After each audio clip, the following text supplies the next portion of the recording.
ஒது செய்யும் பொழுது பிஸ்மில்லாஹிர் ரஹ்மானிர் ரஹீம் என்று சொல்லி கைகளை முதலில் கழுவுகிறான். ரசூலுல்லாஹி ஸல்லல்லாஹு அலைஹி வஸல்லம் அவன் கை கழுவுவது தொழுகைக்கு ஒரு தூய்மையான ஒரு காரியத்தை தொழுகைக்காக வேண்டி செய்கிறான் என்று சொல்லவில்லை. கைகளை கழுவும் பொழுது அத்தோடு சேர்த்து கையினால் செய்த பாவம் களையப்படுகிறது. முகத்தை கழுவுகிறான். கண்ணின் மூலம் அந்நிய பெண்ணை பார்ப்பது, ஆபாச காட்சிகளை பார்ப்பது, தவறான காரியங்களை பார்ப்பது, கண்ணின் மூலம் செய்த பாவம் மன்னிக்கப்படுகிறது. வாய் கொப்பளிக்கிறான்.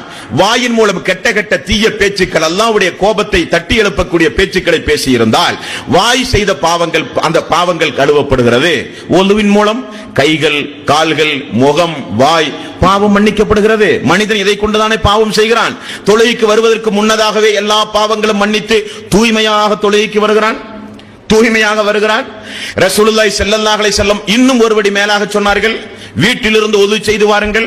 அப்படி வீட்டிலிருந்து ஒது செய்து வந்தால் நீங்கள் எடுத்து வைக்கிற ஒவ்வொரு எட்டுக்கும் ஒரு நன்மை, ஒரு பதவியை அல்லாஹ் உயர்த்துகிறான், ஒரு தீமையை அல்லாஹ் மன்னிக்கிறான். அல்லாஹ்வுடைய ஒரு ஏற்பாட்டை பாருங்கள், சுப்ஹானல்லாஹ்.